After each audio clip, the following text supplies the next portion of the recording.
দালালি না রাজপথ, দালালি না রাজপথ, আপোষ না সংগ্রাম, আপোষ না সংগ্রাম।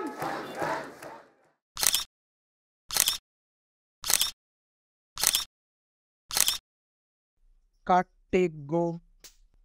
নমস্কার, আমি কৌশিক। আর আজকে 14ই সেপ্টেম্বর। এখন আমি ভিডিওটা রেকর্ড করছি 10:30 মতো বাজে। কেন ভিডিও রেকর্ড করছি তার কারণ কিছু কথা বলা আবার জরুরি মনে হচ্ছে। এই ভিডিওটা আজকে করব, এটা আমার সিদ্ধান্ত, আমার ভাবা ছিল না। আমরা অন্য কিছু করার কথা ভাবছিলাম, কিন্তু আজকের দিনটার ঘটনা প্রবাহ, রাজ্য রাজনীতিতে ঘনঘটা, এই ঘটনার ঘনঘটা, তার উপর দাঁড়িয়ে আজকে আমাদেরকে এই ভিডিওটা করতে হচ্ছে। এই ভিডিওটাতে অনেকগুলো কথা আমরা বলবো।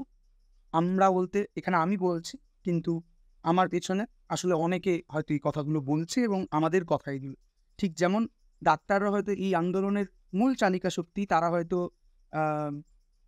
বয়ান দিচ্ছে, তারা হয়তো প্রেস কনফারেন্স করছে, কিন্তু এই আন্দোলনে ডাক্তার, অডাক্তার, অডাক্তারি যত পেশা আছে, সাধারণ মানুষ, কৃষক, কিছু কিছু ক্ষেত্রে এই সর্বস্তরের মানুষ এই আন্দোলনের সঙ্গে নিজেদেরকে এক করতে পারছে।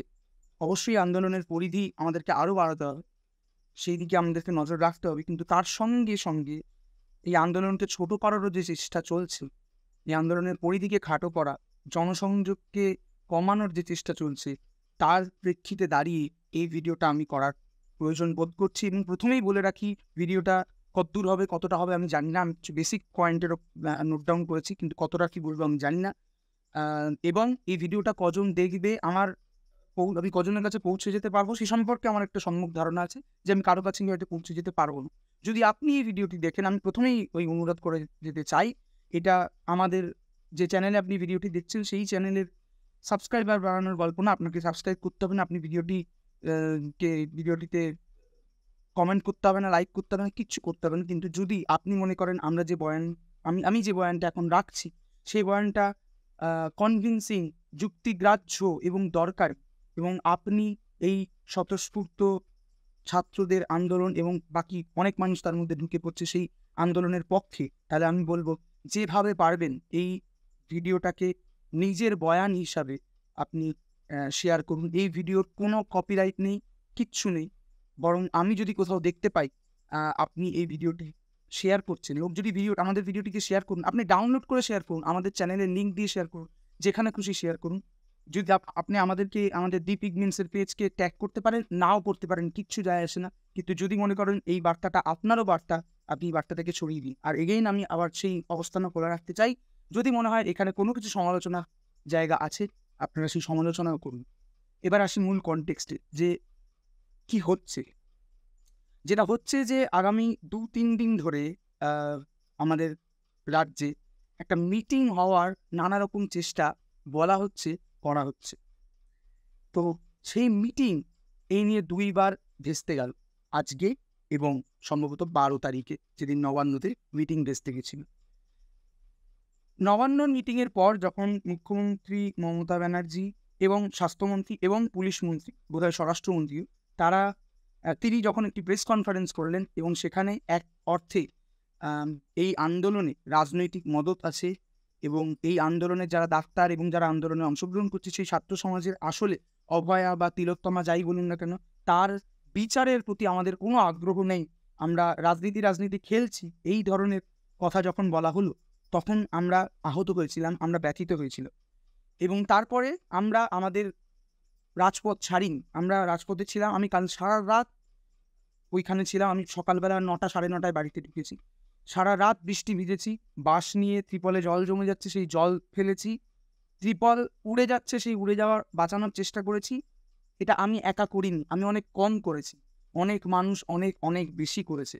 ছোট ছোট বাচ্চারা ছিল, বাবা মারা সেই বাচ্চাদের নিয়ে এসেছিল, এবং সেই নিয়ে আমরা রাজপথ ধরে দাঁড়িয়েছিলাম। অঝোরে বৃষ্টি হচ্ছিল, ত্রিপলের ওপর এত জোরে বৃষ্টি পড়ছিল যে 5 ফুট দূরে দাঁড়িয়ে থাকা কাউকে কোনো কথা বলতে হলে রীতিমতো জোরে আওয়াজ করে বলতে হচ্ছিল, নাহলে সেই কথা স্পষ্টভাবে শোনা যাচ্ছিল না। সেই জায়গায় আমরা দাঁড়িয়েছিলাম, সেই জায়গায় দাঁড়িয়ে থেকেছি আমরা। সেই দাঁড়িয়ে থাকার ফলে আমি আজকে বাড়ি চলে এসেছি 9টা, 9:30 নাগাদ, লাস্ট 50 মিনিট। সকালবেলার নিরিখে আমি বলছি, লাস্ট 50-52 ঘন্টায় আমি খুব অল্প সময় ঘুমোতে পেরেছিলাম। তাই আজকে আমি এসেই ঠিক করেছি ঘুমিয়ে নেব। ঘুম থেকে যখন উঠি দুপুরবেলা, তখন আমি দেখি যে একটা নতুন দিকে মোড় নিয়েছে ঘটনা।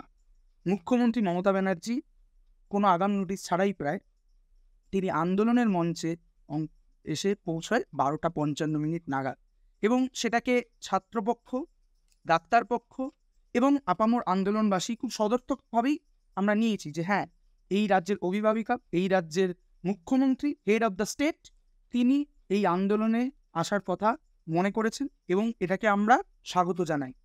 কিন্তু তিনি আন্দোলনে এসে কি বললেন, আমরা প্রথমে আশায় বুক বেঁধেছিলাম, কিন্তু আন্দোলনে এসে কি বললেন?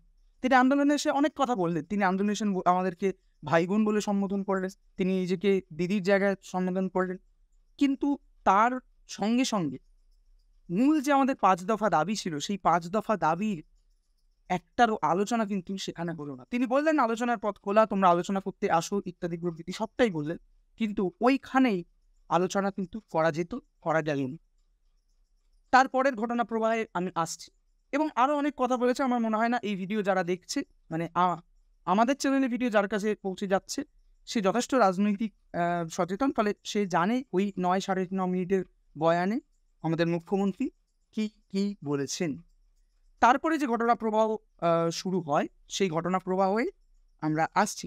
তার আগে আমরা মানে আজকের এই ভিডিওটা যদি করতে না হতো, এই এক্সাক্ট ঘটনাগুলো যদি না ঘটতো, তাহলে যে ভিডিওটা আমি করতাম, সেই ভিডিওটিতে মূলত আমি অ্যানালিসিস করার চেষ্টা করতাম যে সরকার কি ধরনের ভূমিকা নিতে পারে, কি কি পসিবিলিটি সরকারের কাছে আছে, এবং ছাত্রদের তার সেখানে দাঁড়িয়ে ছাত্রদেরকে কি করণীয়, এই নিরিখে আমি একটা বিশ্লেষণ করতাম। কিন্তু সেটার এখন আর প্রয়োজন বোধ করছি না। বরং যেটা আমরা বলতে পারি সেটা হচ্ছে যে সরকার এই যে আলোচনার কথা বলছে, 2বার আলোচনা ভেস্তে গেল আজকে এবং 2 দিন আগে নিয়ে, এই আলোচনার পিছনে সরকার উদ্দেশ্য কি, বা সরকার এই রাজনৈতিক খেলাটাকে কিভাবে, বা রাজনৈতিক চক্রব্যূহটাকে কিভাবে রচনা করতে চাইছে।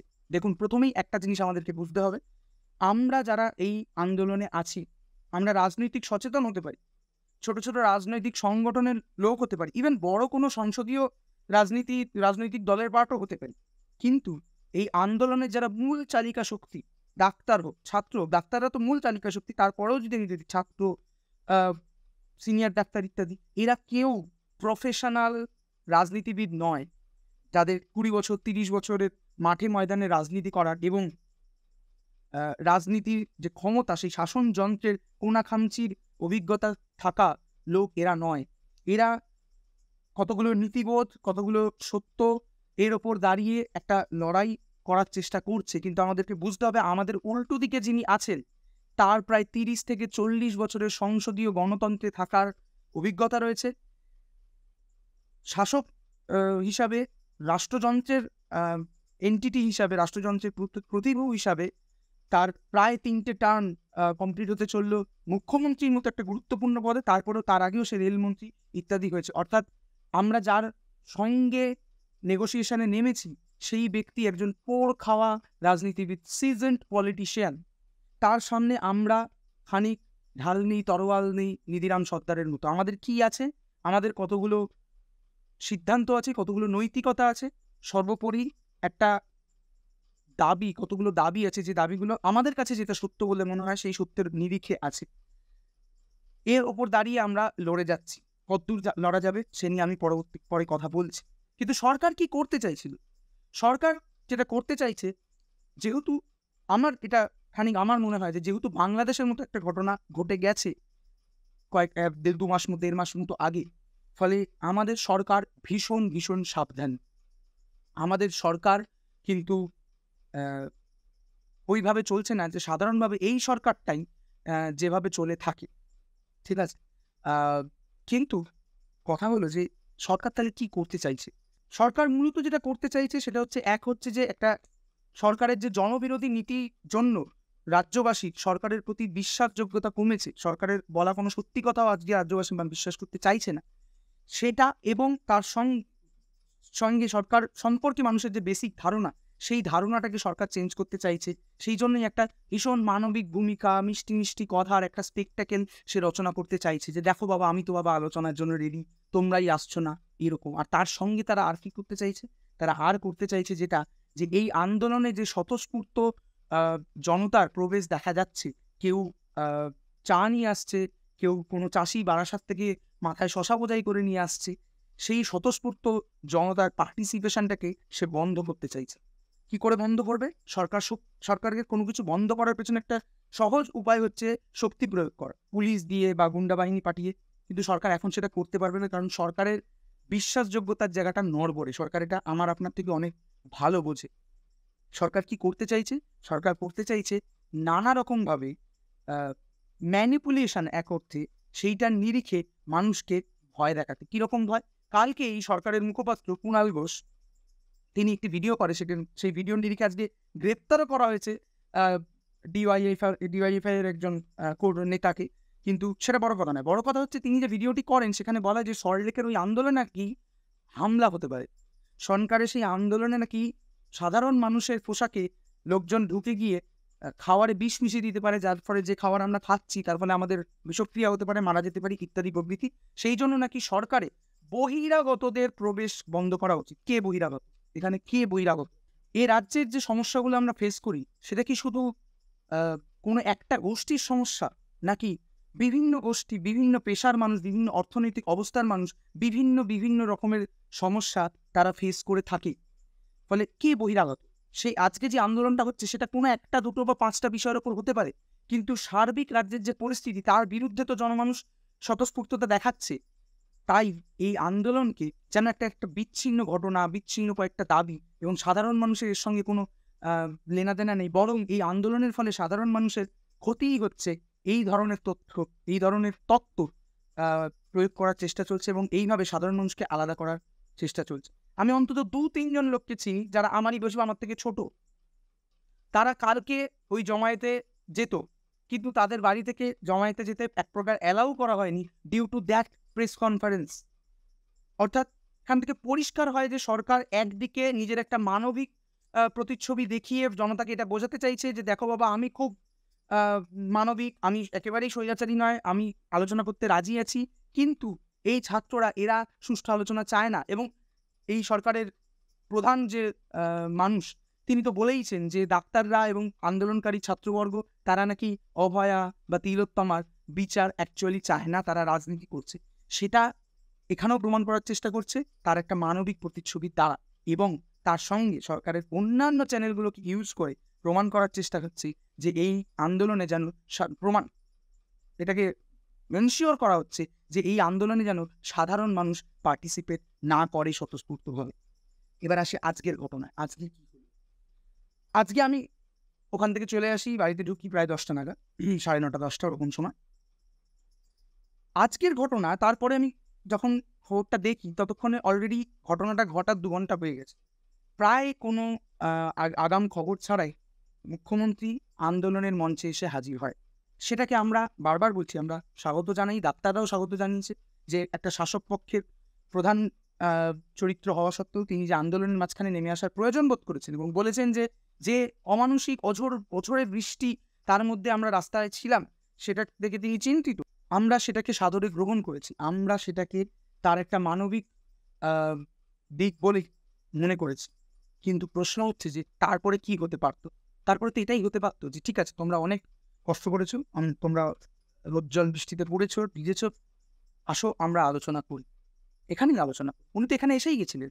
ওনার সিকিউরিটিতে কোনো সমস্যা ছিল না? কোনো সমস্যা ছিল না। যদিও উনি বলেছেন যে সিকিউরিটি থেকে তাকে বলা হয়েছিল যে এটা সেফ নয়, স্টিল উনি গেছেন। এগেইন আবার স্পেকটেকেল তৈরি করা যে আমার সিকিউরিটি আমাকে বলছে যে ওখানে আপনার যাওয়া সেফ নয়, তারপরেও আমি আসছি।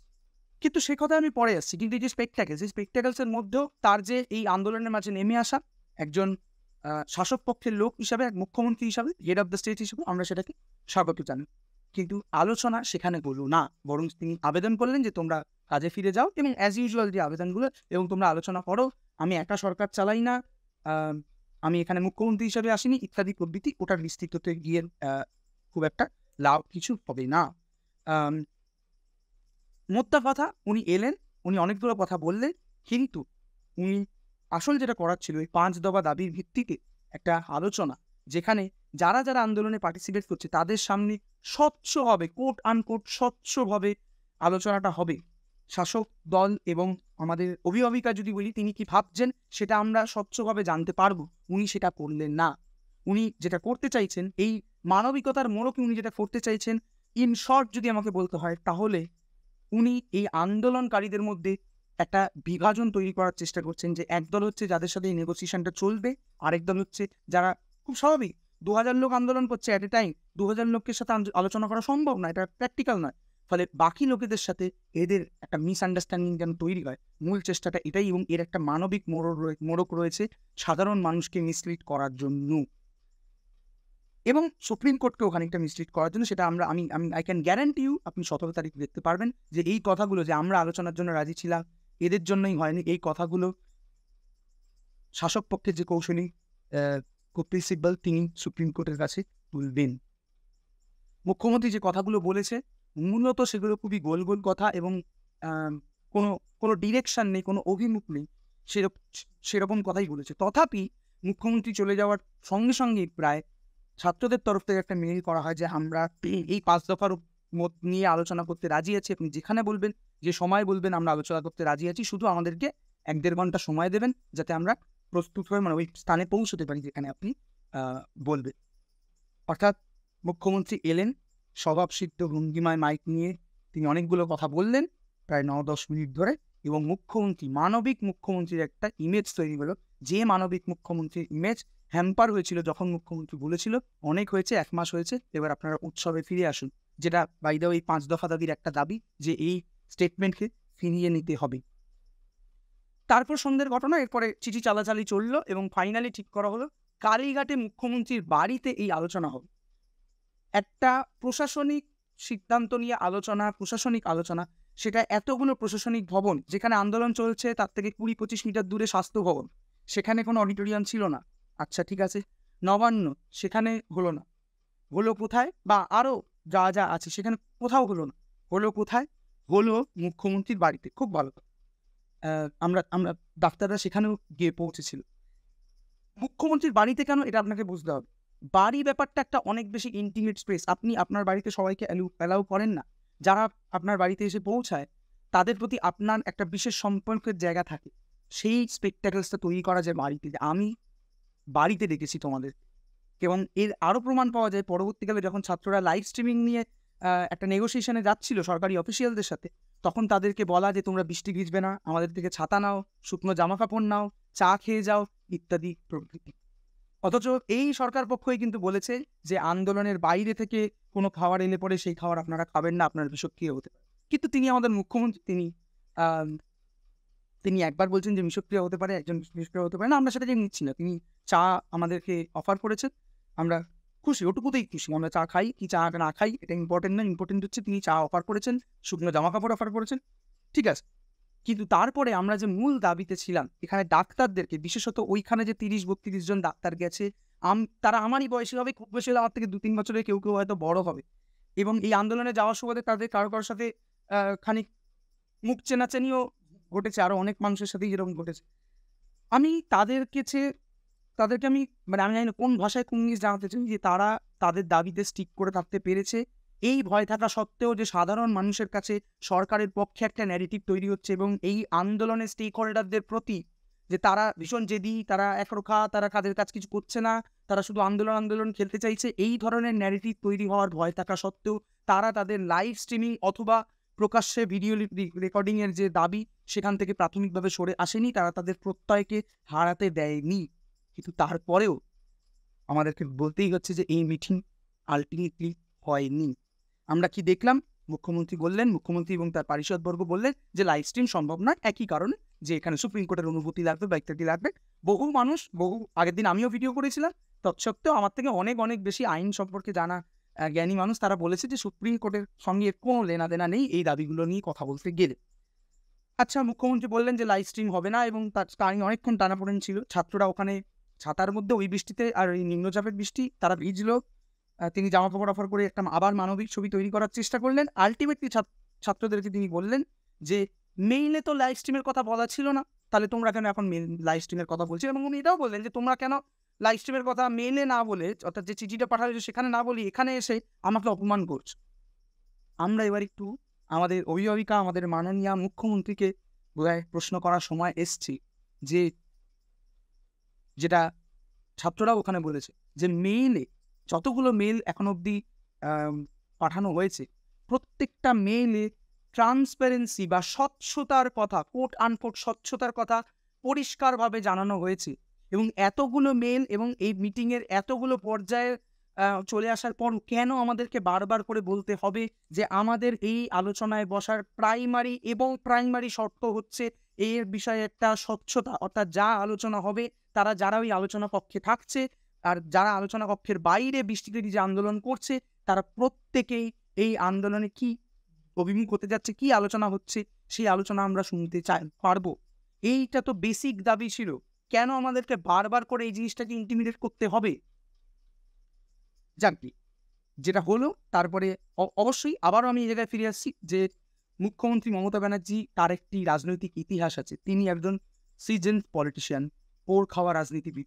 ফলে তিনি খুব সুন্দর করে জানেন যে খেলা কি করে ঘোরাতে হয়। আমি খানিক উদাহরণ দিয়ে লিখছিলাম ব্যক্তিগত ক্ষেত্রে, যে এটা যেন খানিক আমাদের কিছুদিন আগেই ঘটে যাওয়া T20 ওয়ার্ল্ড কাপের ফাইনাল ম্যাচের মতো হচ্ছে, যেখানে একসময় মনে হচ্ছিল সাউথ আফ্রিকা হারবে, তারপরে ক্লাসেনের ওই অক্ষর প্যাটেলের একটা ওভার, যেখানে ক্লাসেন পুরো ম্যাচটার ডিরেকশন দিয়েছিল। তো মুখ্যমন্ত্রীর ওই সময় মুখ্যমন্ত্রীর নেগোসিয়েশন ছাত্রদের সঙ্গে আজকের দিনের দ্বিতীয় অর্ধ জুড়ে, এটা দেখে আমার অন্তত এটা মনে হচ্ছিল যে সত্যি বোধহয় ক্লাসেন সরকারের হয়ে ব্যাট করছে এবং খেলা আমাদের হাত থেকে বেরিয়ে যেতে শুরু করেছে এবং আমরা ব্যাকফুটে রয়েছি। এখন প্রশ্ন হচ্ছে যে আমি সেখানেও প্রশ্ন লিখেছিলাম, যেখানে আমি লিখেছিলাম আমার সামাজিক মাধ্যমে, যে আমাদের কাছে কি একটা বুমরা আছে, আমাদের কাছে কি একটা হার্দিক পান্ডিয়া আছে, আমাদের কাছে কি একটা সূর্য কুমার যাদব আছে, যে প্রায় হয়ে যাওয়া একটা 6কে ফিরিয়ে এনে দেবে, ক্যাচে রূপান্তরিত করে দেবে? আমরা জানি না, সময় হয়তো সেই কথা বলবে যে আমাদের কাছে কোনো বুমরা আছে কিনা, আমাদের কাছে কোনো সূর্য কুমার যাদব আছে কিনা, আমাদের কাছে কোনো হার্দিক পান্ডিয়া আছে কিনা। কিন্তু মুখ্যমন্ত্রী এরপরে আলোচনা গড়ালো যে ছাত্ররা, খুব স্বাভাবিক, মুখ্যমন্ত্রী এরকমভাবে বলছে, ছাত্ররাও এটা বুঝতে পারছে, তারা তো অজ্ঞানী নির্বোধ নয়, তারা ডাক্তার, তারা এই ভারতবর্ষের সবচেয়ে কঠিনতম একটা পরীক্ষার পাশ করে ওখানে গেছে। পরীক্ষা দিয়ে কাউকে জাজ করা আমি খুব একটা পক্ষপাতী নই, কিন্তু যেটা বুঝতে হবে যে একটা পরীক্ষা শেষে যত খারাপ স্ট্রাকচারেরই পরীক্ষা হোক না কেন, পরীক্ষা কেউ সৎভাবে পাশ করছে মানে আর কিছু ছেড়ে দিন, সেই ব্যক্তিটি পরিশ্রমী। ফলে পরিশ্রমী এবং এই মেধাবী ছাত্রগুলোর এটা বুঝতে অসুবিধা নেই যে শাসক পক্ষের হয়ে মমতা ব্যানার্জি ক্লাসেন রূপে এবং তাদেরকে অক্ষর প্যাটেল মনে করে তাদেরকে বলে 6 মারছেন এবং খেলার মোড় ঘুরিয়ে দিচ্ছি। যদি আমরা এটাকে খেলা বলতে রাজি নই, আমরা এটার মধ্যে দ্রোহ বলতে রাজি আছি, বিপ্লব বলতে রাজি আছি এবং আমাদের দাবির একটা লড়াই সংগ্রাম বলতে রাজি আছি। কিন্তু স্টিল যারা শাসক পক্ষে রয়েছে তারা এটাকে খেলা হিসাবেই দেখবে এবং তারা বিভিন্ন স্ট্র্যাটেজি সাজাবে এবং আমাদের সেখানে প্রায় কোনো কাউন্টার নেই। আমরা রাজনৈতিকভাবে সচেতন হতে পারি, কিন্তু আমাদের কাছে মাঠে ময়দানে এবং শাসক যন্ত্রের খুব কাছাকাছি থেকে রাজনীতি করার কোনো অভিজ্ঞতা নেই। যা হওয়ার তাই হলো, শাসকরা আমাদের উপর হাবি হতে শুরু করলো স্নায়ুর গেমে এবং স্টুডেন্টরা বলল যে লাইভ স্ট্রিম ছাড়াই তারা আলোচনা করতে রাজি। কিন্তু ভিডিও রেকর্ডিং যেমন সরকারের পক্ষ থেকে করা হবে, ভিডিও রেকর্ডিং আমাদের পক্ষ থেকেও করা হোক। তারা ভিডিও রেকর্ডার নিয়েও গেছিল, সেটা তো পারমিশন দেওয়া হলো না। বলা হলো সরকার ভিডিও রেকর্ড করবে এবং তৎক্ষণাৎ ভিডিওটা পাবলিশ করবে না, বরং সুপ্রিম কোর্টে গিয়ে সেখান থেকে পারমিশন ইত্যাদির গল্প নিয়ে তারপরে সেই ভিডিও পাবলিশ করবে।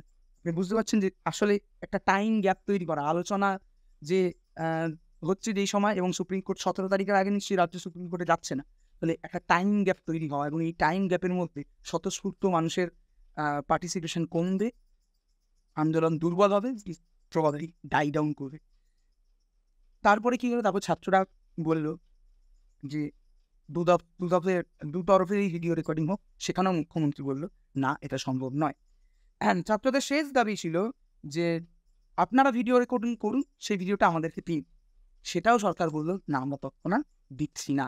এরপরে কি হলো, এরপরে একটা সময় এই ছাত্ররা সমস্ত কিছু, তাদের যে বেসিক দাবিটা ছিল যে স্বচ্ছতা, লাইভ স্ট্রিম করতে হবে বা ভিডিও দুতরফে করতে হবে, এই সমস্ত কিছু ছেড়ে তারা রাজি হয় যে মিটিংয়ের যে মিনিটস হয়, অর্থাৎ লিখিত কার্যবিবরণী, যে এই সিদ্ধান্ত নেওয়া হয়েছে, এই সিদ্ধান্ত নেওয়া হয়নি ইত্যাদি প্রভৃতি, সেই মিনিটস প্রকাশ করা হবে এবং সেই মিনিটসে উভয় পক্ষের সই থাকবে, অর্থাৎ মুখ্যমন্ত্রীর তরফ থেকে মুখ্যমন্ত্রী অথবা সচিব কেউ একজন সই করবে, আর বা ডেকের ওদিকেও করতে পারে, এদিক দিয়ে ছাত্ররাও সই করবে। এই পর্যন্ত ছাত্ররা নেমে এসেছিল, তারা নামতে বাধ্য হয়েছিল, কারণ তাদের হাতে রাজনৈতিক স্ট্র্যাটেজির অভিজ্ঞতা নেই, সেই দিক থেকে তারা অপারগ। কিন্তু এই অবধি নেমে আসার পরও তাদেরকে কি বলা হয়ে গেল, যে অনেক দেরি হয়ে গেছে বাবা, তোমরা এবার ফিরে যাও, হয় তোমরা নিজেরা ব্যবস্থা করে ফিরে যাও, নয়তো আমরা বাসের ব্যবস্থা করে দিচ্ছি, তোমরা ফিরে যাও, কিন্তু আলোচনা আর হচ্ছে না। অর্থাৎ এটা খুব পরিষ্কার সরকারের আলোচনা করার এবং যে প্রশ্নগুলো উঠছে সেই প্রশ্নগুলোর উত্তর দেওয়ার সরকারের কোনোদিনও ইচ্ছা ছিল না।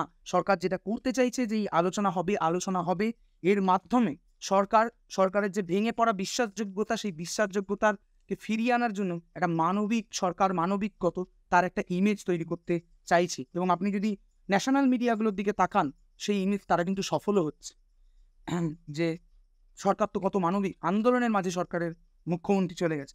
কিন্তু আমাদেরকে বুঝতে হবে যে এটা পুরোটাই একটা রাজনীতিবিদের, তাকে আমরা দোষ দিচ্ছি না, সেই রাজনীতি করা শিখেছে, তার কাছে এই ট্রেনিংটা আছে, আমাদের কাছে এই ট্রেনিং নেই। আমাদের কাছে ডাক্তারদের কাছে সার্জারি করার ট্রেনিং আছে, মেডিকেল ট্রেনিং আছে, আমার কাছে হয়তো কিছু মলিকুলার ট্রেনিং আছে, কি ফিজিক্সের দুটো অঙ্কর ট্রেনিং আছে, কারো কাছে হয়তো অন্য কিছু আছে, যে চাষি শশা নিয়ে আসছে তার কাছে শশা ফলানোর ট্রেনিং আছে। কিন্তু আমাদের কারো কাছে এই ট্রেনিং নেই যে কি করে মানুষের সেন্টিমেন্টকে গেজ করতে হয় এবং সেই সেন্টিমেন্টকে ইউজ করতে হয় ফর মাই পলিটিক্যাল গেইন।